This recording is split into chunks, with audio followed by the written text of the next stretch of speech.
देख लिया आप लोगों ने? मैं कहता था ना, आत्मा वाली टैक्सी। जरा ड्राइवर सीट पे जूम इन करो।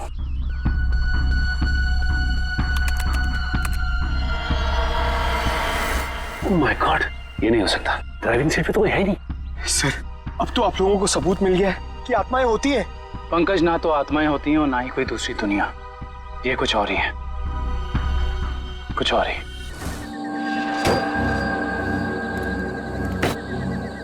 आज का दिन ही खराब है। एक तो ड्राइवर ने छुट्टी ले ली, उसके ऊपर से फोन का नेटवर्क नहीं लग रहा है।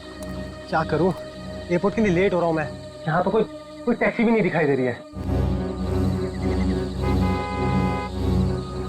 रोको रोको रोको!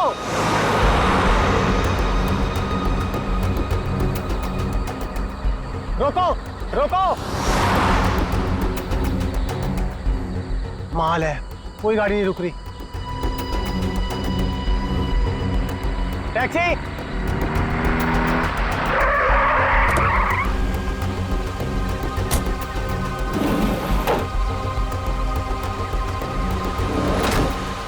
डोमेस्टिक एयरपोर्ट चलोगे? अरे अजीब आदमी है, कुछ तो बोलो।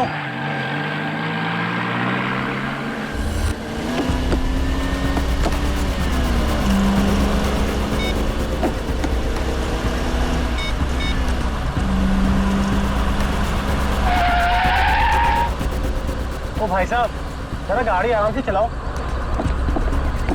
मैं आपसे बात कर रहा हूँ। अरे ये कौन से रास्ते से ले जा रहे हो मुझे? एयरपोर्ट तो दूसरी तरफ है ना। रोको रोको गाड़ी, अभी के अभी गाड़ी रोको। लगता है तुम ऐसे नहीं मानोगे। अभी पुलिस को फोन करता हूँ।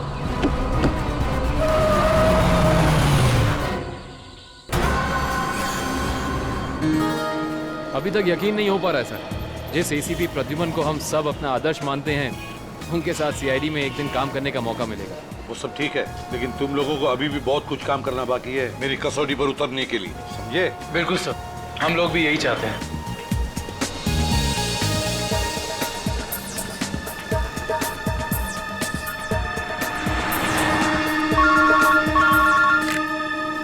हेलो, एसीपी प्रद्युमन यहाँ। लाश कहाँ पर? ठीक है। क्या हुआ सर? एक लाश मिली है मदोरी बीच पर। बच्चा कहाँ गया? आदमी भी उसके पीछे था। यहाँ ले आओ। रख दो। सर कटी लाश, बॉडी जिस तरह से सड़ी है, लगता है मौत 2-3 दिन पहले हुई है। जी सर, खूनी ने खून करके लाश को समंदर में फेंक दिया होगा और फिर इन लहरों के जरिए बहकर लाश। कपड़ों से तो लगता है किसी अच्छे घर का आदमी है। निखिल, जरा मिसिंग पर्सन ब्यूरो में फोन करो और पता लगाओ 2-3 दिन में कितने लोग गायब हुए हैं। हाँ, कौन लोग हैं, कहां से गायब हुए हैं, ठीक है? इस शरीर पर जो घाव दिख रहे हैं, ये सारे घाव लगता है वहां पर जो सारे पत्थर है ना, उनकी वजह से हुए हैं।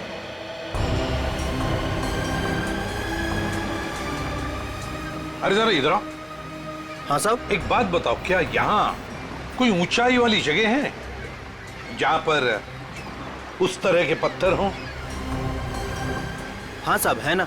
यहाँ से 5 किलोमीटर की दूरी पर ऐसी एक पहाड़ी है। 5 किलोमीटर की दूरी पर? ठीक है, थैंक यू। 5 किलोमीटर की दूरी पर पहाड़ी है। कभी ने काम करो, इस लाश को फोरेंसिक लैब भेज दो और इस आदमी ने जो जगह बताई है वहां जाकर के अच्छी तरह से पूछताछ करो, पता लगा, देखो कुछ पता चलता है क्या। कोई ना कोई सुराग तो जरूर मिलेगा। Yes sir.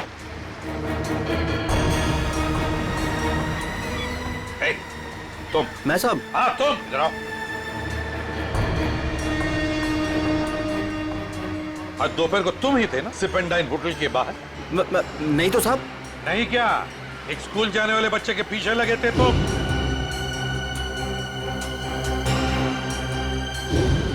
अच्छा, वो तो मेरा भतीजा चिंटू है सर। वो स्कूल नहीं जाना चाह रहा था ना, इसके लिए मैं उसके पीछे दौड़ रहा था।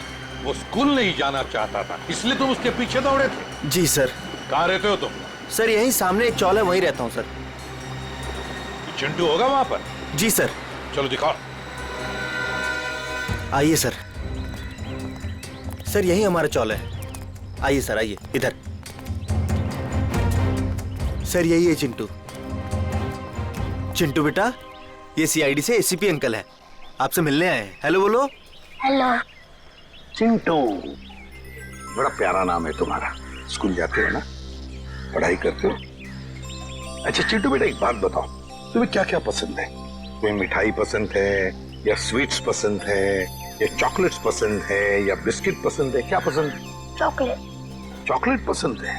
अरे बाप रे, अब तो मुसीबत हो गई। अब तुम्हें चॉकलेट कैसे दें? चलो कोई बात नहीं, कुछ जादू करके देखते हैं। आओ मंत्र जादू, मंत्र छू, मंत्र छू, मंत्र छू। आ गया ना चॉकलेट? ये लो चॉकलेट चिंटू के लिए।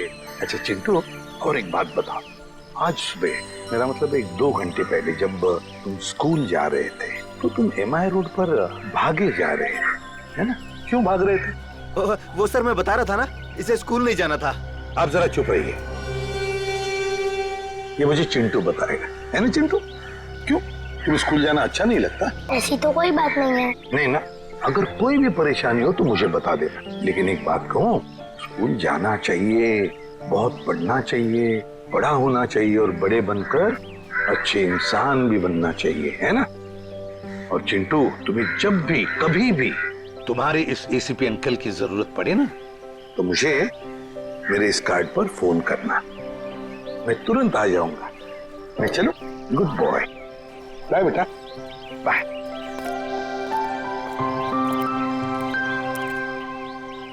बाय चिंटू। ये चिंटू कुछ ना कुछ तो छुपा रहा है, कुछ ना कुछ तो गड़बड़ जरूर है।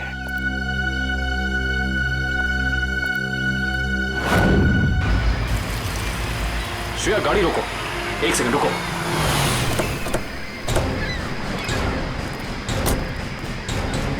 ये देखो, यहाँ पेड़ के नीचे खरोचों के निशान हैं। और ये एक गाड़ी के पेंट जैसा लगता है। हो ना हो, यहाँ कुछ ना कुछ तो जरूर हुआ है।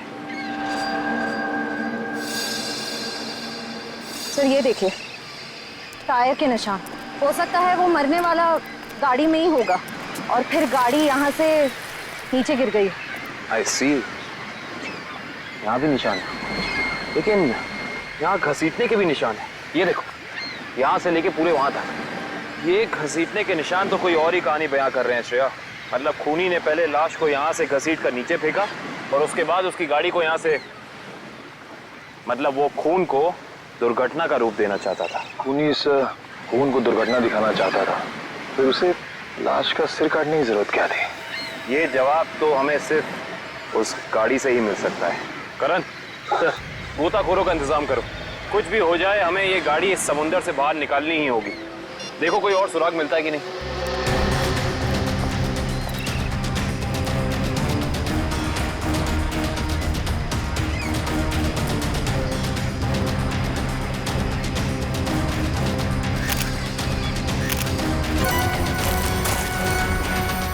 सर, आने के सर, वहाँ उस झाड़ी में ये जूता मिला सर। जूता? यहाँ पे? ये जूता बहुत महंगा लगता है। सर हो सकता है मरने वाले का हो। सही कह रही हो श्रेया। मतलब जब खूनी लाश को घसीट के नीचे फेंक रहा था, तब यहाँ पेड़ों से अटक के ये जूता नहीं रह गया। सर खूनी ने पूरी की पूरी लाश यहाँ नीचे फेंक दी, उसके बाद एक पूरी की पूरी गाड़ी को भी यहाँ से धकेल दिया। वैसा तो हो नहीं सकता कि किसी ने देखा या सुना ना हो। सही कह रहे हो, पर यहाँ सुना हो, वो देखो चाय वाला, हो सकता है उसने कुछ सुना या देखा हो। चेक करते हैं।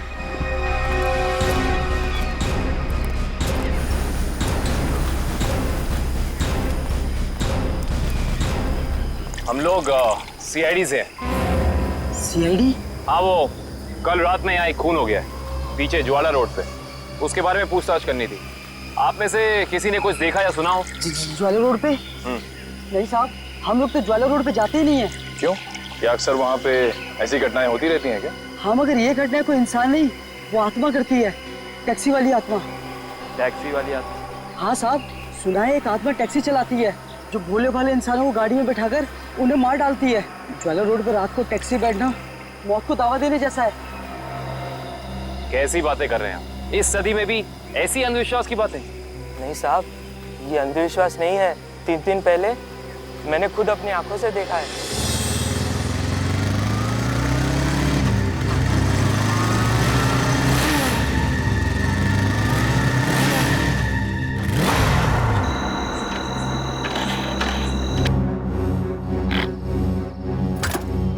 अभी तो पेट्रोल भरवाया था, ये क्या हो गया?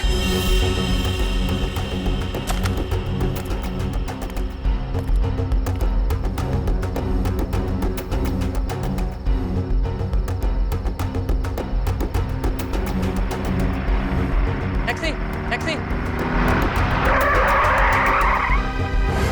ये क्या, बिना ड्राइवर की टैक्सी? ये कैसे हो सकता है? देखिए भाई साहब, ये आपका कोई वहम होगा। वहम नहीं है साहब, वो वही आत्मा वाली टैक्सी थी। वो तो अच्छा हो गया मैं उसमें बैठा नहीं, वरना आज आप लोग मेरे खूनी की तलाश कर रहे होते। खूनी आत्मा है या फिर कोई इंसान, ये तो उस लाश के जख्मों से ही पता चलेगा। तो मतलब आप लोगों को पता ही नहीं लगता है कि किसकी लाश है? कोशिश कर रहे हैं सालों के साथ। जिस लाश का सर ही नहीं है उसकी पहचान पता करने में थोड़ा बहुत वक्त तो लगता ही है ना सर। सबको बिल्कुल। एनीवे, आप लोगों को कुछ पता लगा हो या नहीं लगा हो, लेकिन सालुखे ने अपना काम कर दिया। अच्छा, क्या पता लगाया सर आपने? ये देखो, ये फोटोग्राफ्स देख रहे हैं आप लोग? ये उन घावों के फोटोग्राफ्स हैं जो इस आदमी के शरीर पर मिले थे, और ये सारे घाव इस आदमी के मरने के बाद इसके शरीर पर आए। इसका मतलब इस इंसान की मौत इन जख्मों से नहीं हुई है? नहीं केविन, इस आदमी की मौत तभी हो गई थी जब इसकी गर्दन इसके धड़ से अलग की गई थी। और खूनी ने जब इसे पहाड़ के ऊपर से नीचे समंदर में फेंका तब ये निशान आए होंगे। बिल्कुल दया। शायद किसी तलवार या बड़े चाकू का इस्तेमाल किया है खूनी ने इस जुर्म को अंजाम देने के लिए। बेशक, अगर किसी तलवार या किसी चाकू का इस्तेमाल किया होता तो मुझे इसकी गर्दन के नीचे यहाँ पर तलवार या चाकू का निशान मिलता। सालुंके साहब, अगर चाकू से नहीं काटा तो फिर इसकी गर्दन अलग कैसे की? भाई, कोई बहुत ही ताकतवर इंसान है ये खूनी। उस खूनी ने एक ही झटके में इस बेचारी की गर्दन इसके धड़ से उखाड़ कर अलग कर दी। अरे बाप रे, मुझे तो लगता है ये काम उसी टैक्सी वाली आत्मा का होगा। अरे यार, ये इसका मतलब मुजरिम ने खून करने का ये तरीका इसलिए चुना ताकि ये आदमी भी मर जाए और हम इसकी पहचान भी ना कर सके। गलतफहमी है खूनी को, चाहे खूनी खुद को कितना ही होशियार क्यों ना समझ रहा हो। सीआईडी किसी न किसी तरीके से रास्ता निकाल ही लेती है। बिल्कुल दया, और हमें एक रास्ता मिल भी गया है जो हमें इस आदमी की पहचान भी बताएगा और उस खूनी तक भी पहुंचाएगा। कैसा रास्ता सर? एक मिनट, ये जूता जो आपको क्राइम सीन पे मिला है और ये इसी आदमी का जूता है, और इस जूते के नीचे हमें क्या मिला है वैभव? इस जूते के नीचे हमें स्याही मिली है जिसका इस्तेमाल प्रिंटिंग प्रेस में किया जाता है, जैसे मैगजीन या न्यूज़पेपर की। प्रिंटिंग प्रेस की स्याही? क्राइम सीन के पास एक प्रिंटिंग प्रेस है तो सही, शायद वहां से हमें कुछ पता चल जाए। Let's go. दया। हाँ सर, एक मिनट तुमसे बात करनी है। आप लोग जाओ। क्या हुआ सर, कुछ कहना बाकी रह गया क्या? हाँ दया, ये यार कार्ड तुम अभिजीत को दे देना। क्या है सर, मैं खोल के देखूं? हाँ देख लो।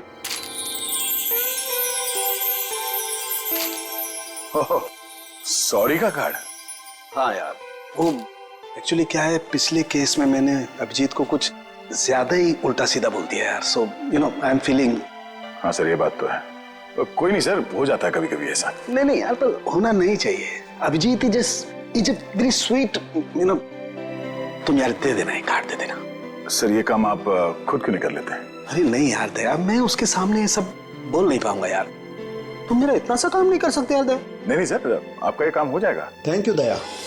कल तूने टीवी कार की रेस देखी यार? लाल वाली गाड़ी ने एकदम हवा से बातें कर। मुझे काली गाड़ी का ड्राइवर ना बहुत ज्यादा अच्छा लगा। बस 15 सेकंड पहले उसकी गाड़ी बिगड़ती नहीं ना, रेस तो वही जीतता। क्या बात है, लगता है आप लोगों को कार रेसिंग देखने का बहुत शौक है। थोड़ा बहुत है, लेकिन आप लोग कौन है? सीआईडी। सीआईडी? बोलिए सर, हम आपकी क्या मदद कर सकते हैं? आप लोग कोई ब्रोशर वगैरह छपवाना चाहते हैं क्या? जी नहीं, ऐसी कोई बात नहीं। हम लोग एक खून के सिलसिले में यहाँ पे आए हैं। खून? हाँ खून। दरअसल हमें यहाँ पास के समंदर में एक लाश मिली है जिसका सर कटा हुआ है। बाप रे। जी, और ये उसी लाश का जूता है जिस पर प्रिंटिंग प्रेस में इस्तेमाल होने वाली स्याही लगी है, और ये वही स्याही है जिसका इस्तेमाल आप लोग करते हैं अपनी अखबार छापने के लिए। हमारे यहाँ तो कोई इस तरह का जूता नहीं पहनता सर। पर शायद इस तरह का कोई आदमी आया हो 2-3 दिन पहले जिसने ऐसे जूते पहने हो। कुछ याद है तुम लोगों को? देखो, ध्यान से सोच के बताओ, और ये फोटो को ध्यान से देखो। इस तरह के कपड़े पहने थे उसने, कुछ याद है? शुक्रवार के दिन कुछ लोग आए थे जिन्होंने इस तरह के कपड़े पहने हुए थे। अच्छा, कौन लोग थे ये? वीबिज कॉर्पोरेट्स करके कंपनी है जो हमारी इस प्रिंटिंग प्रेस को खरीदना चाहती है, इसी सिलसिले में। ओह, वी बिज कोऑपरेट।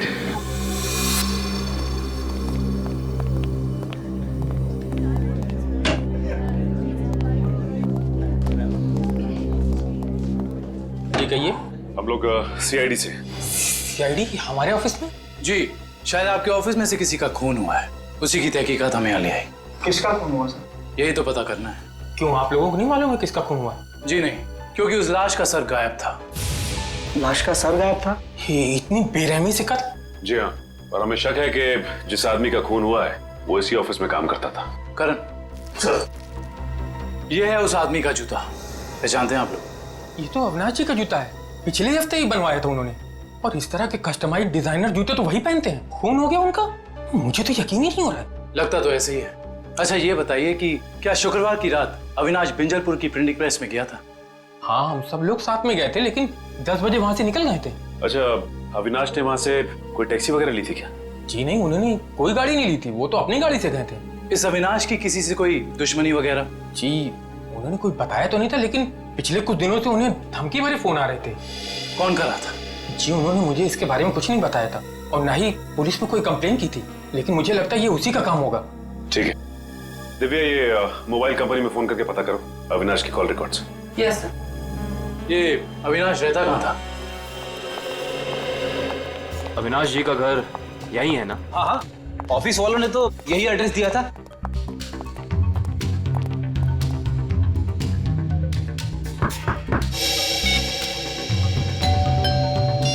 घर में कोई नहीं है क्या? लगता तो ऐसा ही है। अविनाश की पत्नी नेहा का भी फोन नहीं लग रहा। एक काम करते हैं, दरवाजा खोल देते हैं।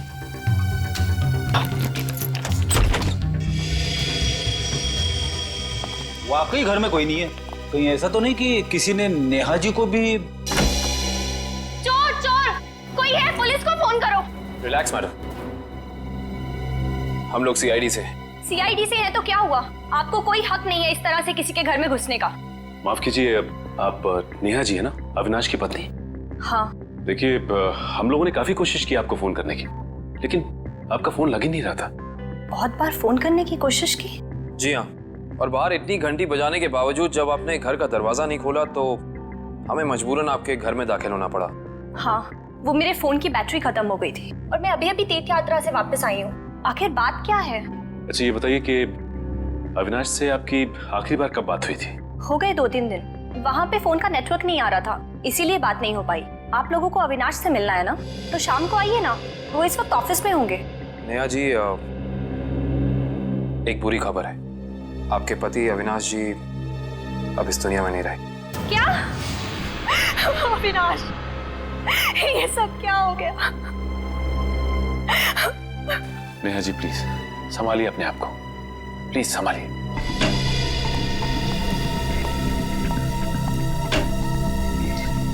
नेहा जी, अविनाश जी के ऑफिस वालों ने हमें बताया है कि पिछले कुछ दिनों से उन्हें धमकी भरे फोन आ रहे थे। आपको कुछ पता है इसके बारे में? नहीं, अविनाश ने मुझे इस बारे में कभी कुछ नहीं बताया।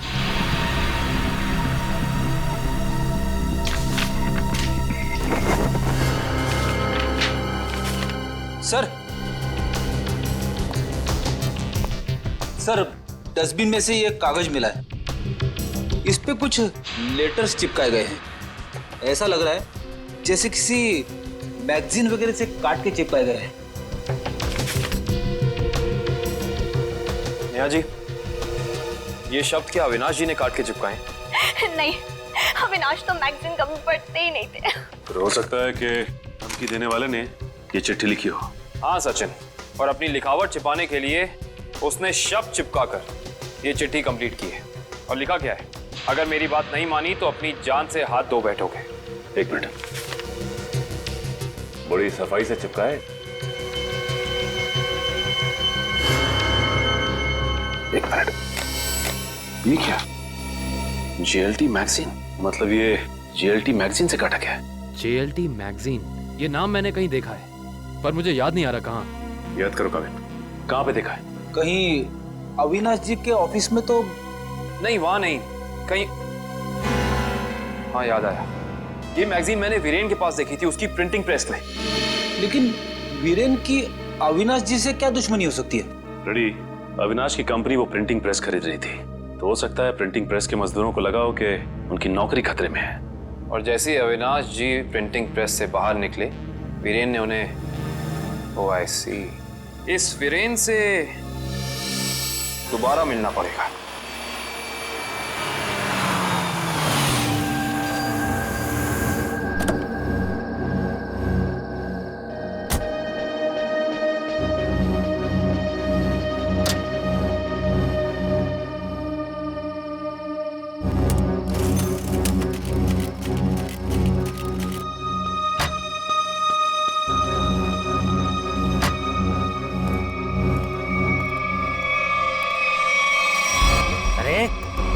क्या बदतमीजी है? चेहरे पे लाइट क्यों मार रहा है?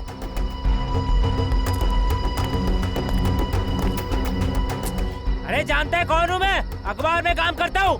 पागल है? रात को भी यार आदमी। लगता है ऐसे नहीं मानेगा तू। आज घर मार खा के जाने का इरादा लेके आया तू। तेरी तो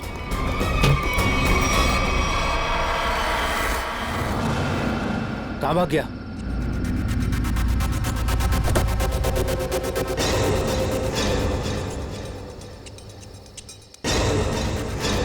कहाँ भाग गया?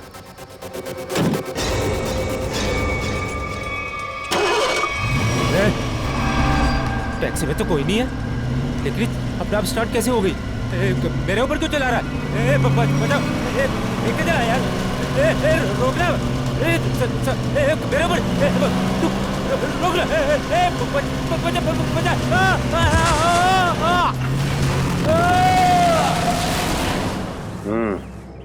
एक और खून।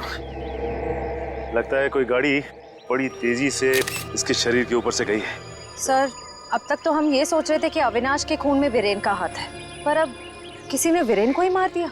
हाँ श्रेया, अविनाश और वीरेन की मौत के बीच में कोई ना कोई समझ जरूर है। मगर सर, किसी और गाड़ी से कोई खून क्यों करेगा? क्या मतलब है तुम्हारा? सर, मैं ये कहना चाहता हूँ कि मुझे लगता है कि ये खून आत्मा वाली टैक्सी नहीं किया है सर। फिर वही आत्मा?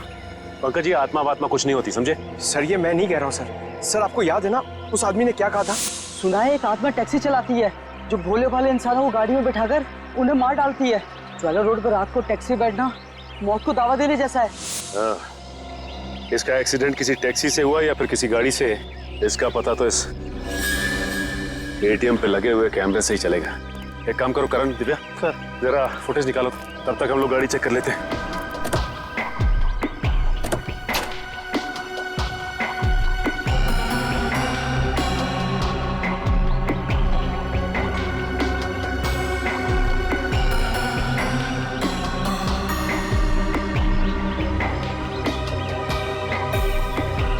ये क्या है? ये देखो, ये वीरेन किसी जीवन साइकेट्रिक फैसिलिटी में गया था। हो सकता है वीरेन वहाँ किसी साइकेट्रिस्ट से काउंसलिंग वगैरह करवा रहा हो। हो सकता है। Sir, CCTV footage. देखते हैं सीडी में क्या है। एक काम करो, गाड़ी में से लैपटॉप ले आओ।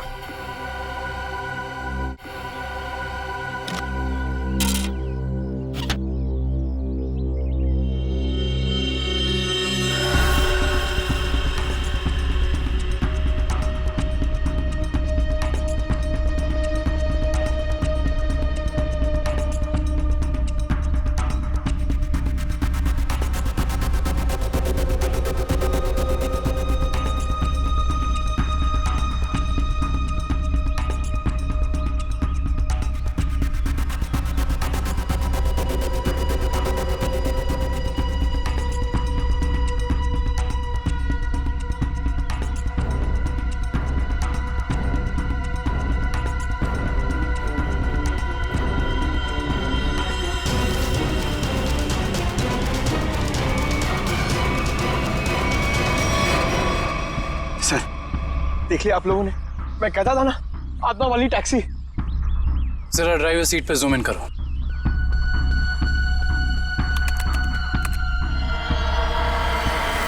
ओह माय गॉड, ये नहीं हो सकता। ड्राइविंग सीट पे तो कोई है ही नहीं। सर, अब तो आप लोगों को सबूत मिल गया है कि आत्माएं होती हैं। पंकज ना तो आत्माएं होती हैं और ना ही कोई दूसरी दुनिया।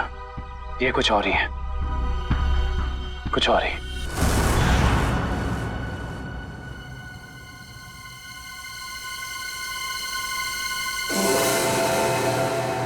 सर हालत बहुत खराब है सर।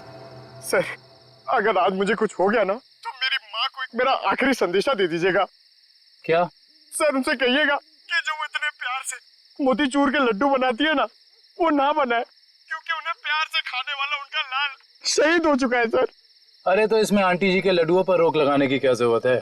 हम लोग हैं ना, खा लेंगे तुम्हारा नाम लेकर। क्या मतलब सर, आप जानते हैं कि मेरी आखिरी रात है? अरे पंकज, ऐसा कुछ नहीं होने वाला। सिर्फ एक बार ये केस सॉल्व हो जाए तो हम सब आएंगे तुम्हारे साथ, तुम्हारे घर, और तुम्हारी मम्मी के हाथ से बने लड्डू हम सब मिलकर खाएंगे। ठीक है ना? ठीक है सर।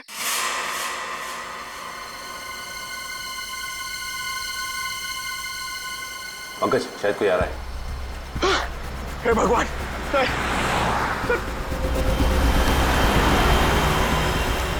सर सर टैक्सी नहीं थी सर। लगता है आज वो टैक्सी छुट्टी पर है। आएगी पंकज, आएगी। सब्र कर, सब्र का फल मीठा होता है। फल इतना भी नहीं मीठा होना चाहिए कि जान ले ले सर। पंकज, लगता है टैक्सी आ गई। टैक्सी! रुक जा, रुक जा, रुक जा।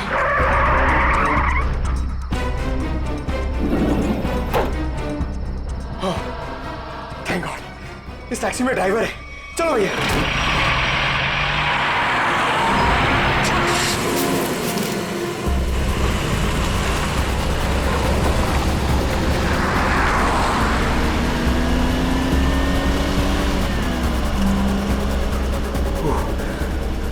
अरे ये क्या है? अरे भाई साहब, ये ड्राइवर! सर सर, इस गाड़ी में ड्राइवर नहीं है। सर सर सर, इस गाड़ी में ड्राइवर नहीं है।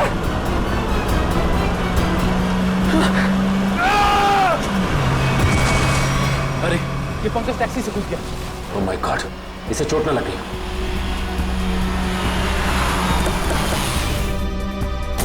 पंकज, पंकज, पंकज उठो। तुम ठीक हो ना? Pankaj, you okay?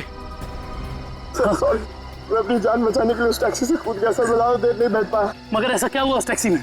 सर उस टैक्सी का ड्राइवर हवा में गायब हो गया सर। उस टैक्सी में कोई ड्राइवर ही नहीं है। अरे पंकज, ऐसा कैसे हो सकता है? ये तुम्हारा वहम तो नहीं है? ये मेरा वहम नहीं है सर। मैं अपनी जान बचाने के लिए कूदा हूँ सर। ये मेरा वहम नहीं है। ड्राइवर ही नहीं है उस टैक्सी में सर। टैक्सी सीधी गई है? हाँ सर, वही गई है। टैक्सी सीधी गई है तो फिर कोई टेंशन नहीं। हमारे साथ ही उस तरफ है। अब तक तो टैक्सी वाला पकड़ा भी गया होगा। It's okay. रेडियो श्रेयत, मैंने तुम्हें कहा था कि निकल्स पॉइंट पे रुको। तुम लोग यहाँ चले आए? ये वहाँ कोई टैक्सी आई क्या? नहीं तो वहाँ पे तो कोई टैक्सी नहीं आई। ऐसा कैसे हो सकता है? ये सड़क तो बिल्कुल सीधी है, ना कोई राइट ना कोई लेफ्ट, तो फिर टैक्सी गायब कहाँ हो सकती है? सर हम पिछले 3 घंटों से वहीं इंतजार कर रहे हैं, वहाँ कोई टैक्सी नहीं आई। सर कहीं उस ड्राइवर की तरह वो टैक्सी भी तो गायब नहीं हुई? नहीं पंकज, नहीं, ना ही ड्राइवर गायब हुआ है और ना ही कोई टैक्सी। ये जरूर कुछ और ही चक्कर है, हम लोगों की आंख में धूल झोंकने का चक्कर। सर कहीं ऐसा तो नहीं कि उस टैक्सी वाले ने टैक्सी कहीं छुपा दी हो? नहीं फ्रेडी, ये नहीं हो सकता। ये एक ही रास्ता है और यहाँ पे ना टैक्सी छिपाई जा सकती है और ना गायब हो सकती है। सर एक चीज तो मैं आपको देना ही भूल गया। ये देखिए सर, ये मुझे सीट के नीचे मिला था टैक्सी में। अविनाश का ड्राइविंग लाइसेंस। इसका मतलब है कि जिस रात अविनाश का खून हुआ उस वक्त उसका ये वॉलेट उसी टैक्सी में छूट गया था। ये क्या? ये तो बिल्कुल वैसा ही पास है जैसे हमें वीरेन की गाड़ी में से मिला था, साइकेट्रिक क्लिनिक का पास।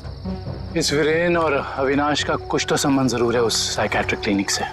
मगर सर वो टैक्सी? शायद टैक्सी ऐसे अचानक गायब नहीं हो सकती। एक काम करते हैं, इस रास्ते का चप्पा चप्पा छान मारते हैं, टैक्सी जरूर मिलेगी। चलो देखते हैं कच्चा रास्ता कहाँ जाता है। शायद इसी कच्चे रास्ते पर आकर वो टैक्सी गायब हो गई। हाँ दुष्यंत, वैसे भी रास्ता काफी सुनसान है। अरे ये क्या? ये तो डेड एंड है।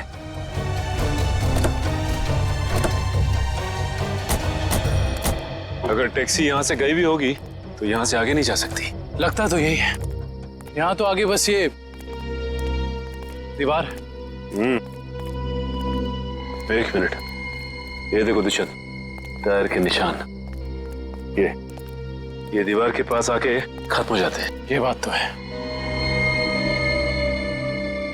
दुष्यंत, इस दीवार के पीछे जरूर कोई ना कोई खुफिया रास्ता है। हो सकता है सचिन, और ये भी हो सकता है कि यहाँ कोई खुफिया बटन या लेवर हो जिससे ये दीवार हट जाए और हमें वो जगह दिख जाए जहाँ वो टैक्सी गई है।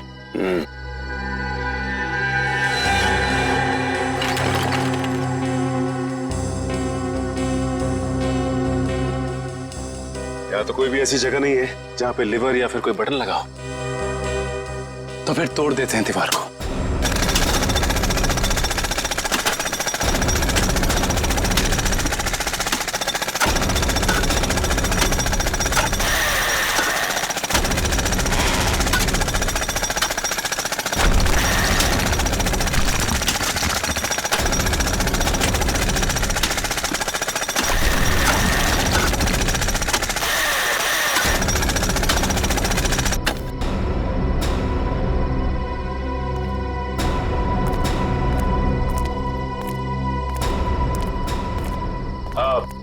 तुम लोग जा सकते हो। Thank you.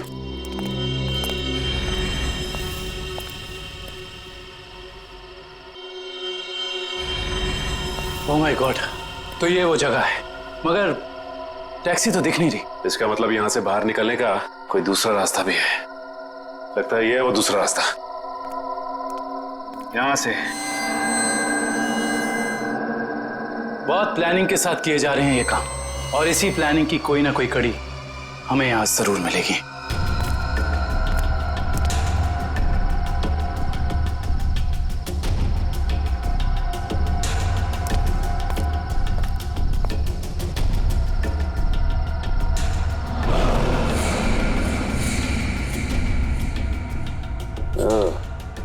तो ये है रोबोट। ये देखो। ये देखा दुष्यंत, ये है वो रोबोट। लगता है उस आत्मा वाली टैक्सी का ड्राइवर यही है, रिमोट से चलने वाला। हाँ सचिन, और इसी रोबोट के बाजू का इस्तेमाल किया गया होगा अविनाश के सर को उसके शरीर से अलग करने में। एक मिनट, हाँ, इसके हाथ पे यहाँ पे खून भी लगा हुआ है। अब इससे पहले कि ये खूनी अपना अगला मर्डर प्लान करे,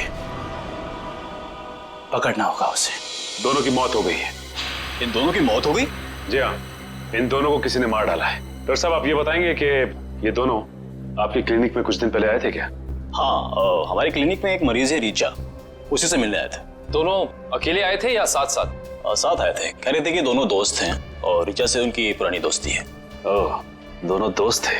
तो फिर वीरेन ने अविनाश का जूता कैसे नहीं पहचाना? इसका मतलब ये वीरेन हमसे कुछ छुपा रहा था। अच्छा, ये रीचा से मिल सकते हैं हम?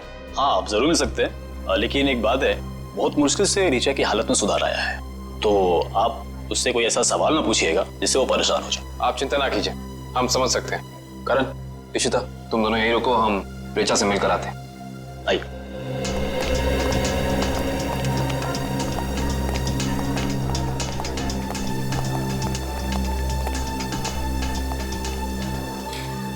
रीचा, रीचा देखो तुमसे कौन मिलने आया है। हेलो रीचा, मेरा नाम काविन है, ये सचिन है और ये फ्रेडी। हम तीनों सीआईडी के लिए काम करते हैं। सीआईडी? जी हाँ ऋचा जी, इन फोटोज को ध्यान से देखिए। इन्हें पहचानती हैं? ये आपके दोस्त अश्विन और ये वीरेन। वो ये दोनों कुछ दिन पहले आपसे मिलने आए थे ना? नहीं। देखिए ऑफिसर, मुझे नहीं लगता है कि रीचा आपके सवालों का जवाब दे पाएगी। प्लीज डॉक्टर, खूनी तक पहुंचने के लिए हमारा रीचा जी से बात करना बहुत जरूरी है। खूनी? हाँ रीचा, खूनी। तुम्हारे इन दोनों दोस्तों का खून हो गया है। इसके बारे में कुछ बता सकती हो हमें?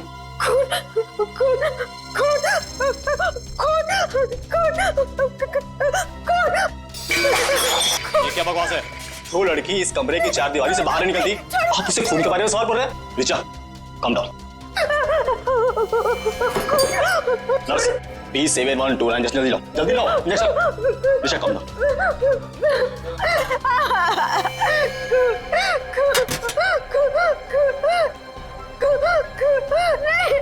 छोड़ो, छोड़ो मुझे।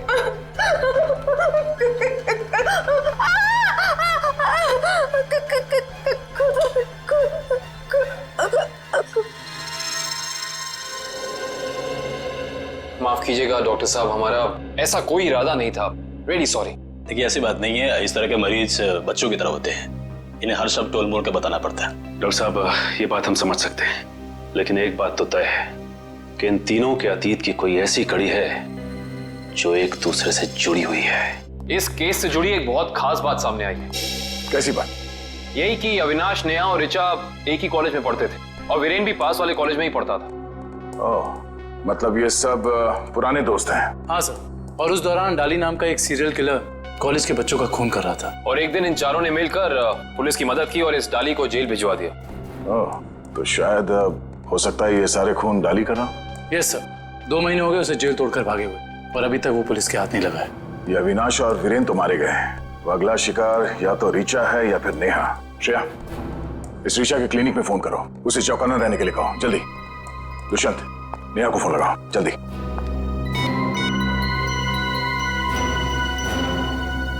नहीं सर, नेहा फोन नहीं उठा रही। नेहा फोन नहीं उठा रही? कहीं ये खूनी नेहा तक पहुंच तो नहीं गया? देखिए, आपको कुछ गलतफहमी हुई है।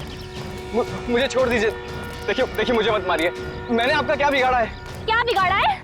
मेरे पति का खून कर दिया, मुझे विधवा बना दिया और पूछते हो कि क्या बिगाड़ा है? देखिए, मैं ऐसा क्यों करूंगा भला? ज्यादा भोले बनने की कोशिश मत करो, मैं सब जानती हूँ। तुम अपने पापा की मौत का बदला लेने के लिए आत्मा बनने का ड्रामा कर रहे हो। इसका मतलब मेरे पापा को तुम लोगों ने मारा है? हाँ, और अब तुम भी अपनी आखिरी सांसें यही लोगे। चलो बाप बेटे का मिलन करवा दूं। मिलन तो अब तुम्हारा होगा। आप नेहा जी है ना, अविनाश की पत्नी? हाँ। जेल की सलाखों और फांसी के फंदे के साथ। सीआईडी, हाँ आप लोग यहाँ? हाँ हम यहाँ। बोलो सर मुझे बचा लीजिए सर, ये मुझे मार डालेगी। डरो मत, कुछ नहीं होगा, हम लोग हैं, कुछ नहीं कर पाएंगे। तुमने इसके पापा का खून किया? अब गड़े मुर्दे उखाड़ने का कोई फायदा नहीं है। सच तो ये है कि खून इसने किए हैं, पहले अविनाश, फिर वीरेन और अब तीसरा नंबर मेरा था। मैंने सोचा इससे पहले ये मुझे मारे, मैं इसे मार दूं। सर मैंने किसी को नहीं मारा है सर, मुझे तो ये भी नहीं पता था कि मेरे पापा का खून हुआ है। मैं तो समझ रहा था सर कि वो एक एक्सीडेंट है। कार एक्सीडेंट ही था, वो गलती हुई थी हमसे, लेकिन उस गलती के बदले तुमने 2-2 खून कर दिए। मैंने किसी को नहीं मारा है। ये सही कह रहा है, अविनाश और वीरेन का खून एक सीरियल किलर डाली ने किया है, जो तुम लोगों से बदला लेना चाहता है। डाली? हाँ डाली। कॉलेज के वक्त तुमने उसे जेल भेजा था ना? इसका मतलब डाली ये सारा खेल रच रहा था, ये सब आत्मा बनने का ड्रामा।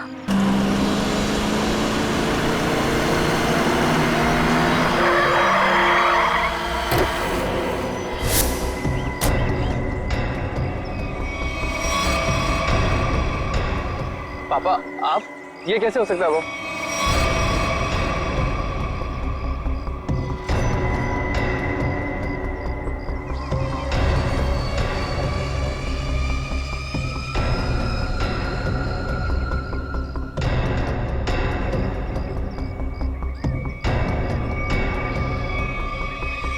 बस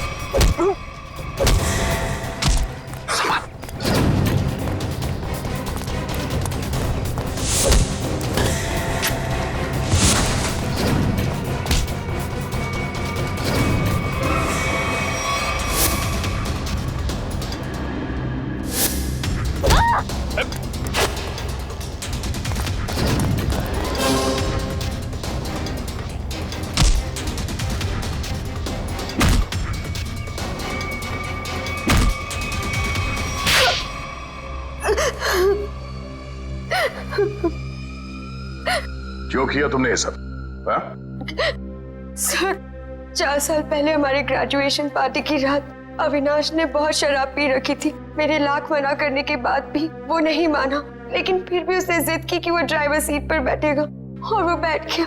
उसके बाद जो हुआ, उस हादसे ने मेरी जिंदगी को झंझोड़ कर रख दिया।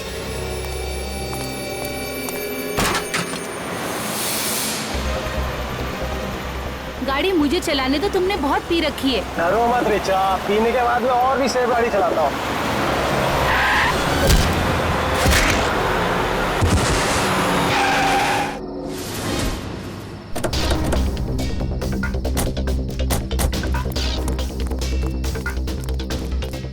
ओह माय गॉड, ये क्या किया तुमने? ये कैसे हुआ? ये तो मर गया।